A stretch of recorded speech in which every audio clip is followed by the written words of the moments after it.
Good morning. पण आजची morning थोडीशी वाईट झाली आहे. सकाळी सकाळी माझं सोन्याचं कानातलं तुटलं, म्हणजे ते तुटलं आहे. आणि हे तुटलं म्हणजे सोनाराकडे जाण्याशिवाय ऑप्शन नाही आहे. मला जायलाच लागेल. नशीब पण ते घरात तुटलं म्हणून मला इतकं वाईट नाही वाटत आहे. पण सकाळी सकाळी मूड खराब झाला होता आणि खूप भूक लागलेली, बिकॉज ऑफ काल रात्री मी जेवली नव्हती, उशीर झाला होता म्हणून. त्याच्याचमुळे मी तोंडही भाजून घेतलं आहे. त्यानंतर मी मका संपवला, थोडेसे ड्रायफ्रूट्स खाल्ले.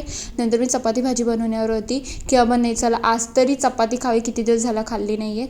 त्यानंतर हा लाडू मी संपवला. थोड्या वेळानंतर मला सुप्रियाचा फोन आला होता का चला जुडिओ मी जाते, तिला थोडंसं सामान घ्यायचं होतं. आम्ही फक्त टाईमपाससाठी गेलो होतो, तरी पण मी एक वस्तू घेऊन आली आहे. त्यानंतर मस्त की रिक्षा पकडली, जुडिओला पोचली. पण सुप्रिया आली नव्हती, ती जॉबवरून थोडी लेट येते त्याच्यामुळे. हे एस्केलेटर आहे ना, याची मला अजूनसुद्धा भीती वाटते. म्हणजे ते येल्लो बघून बघूनच मी पाय ठेवते अशावर येते. जुडिओ मला भेटत नव्हता. मी एक्सपिरियाच्या मॉलला आहे. त्यानंतर जसं भेटला, आम्ही मस्तपैकी थोडाफार तर सेल्फी बनता आहे ना बॉस, असं होतं. मी थोडंफार हे केलं आणि जे काही जुडिओला बघितलं त्याची व्हिडिओ मी उद्या टाकेल. त्यानंतर सोनाराकडे गेले, पाणीपुरी खाल्ली, घरी आली, कलिंगड घेतलेले मी 2 आणि थोडंसं सामान. त्यानंतर चपाती भाजी बनवली.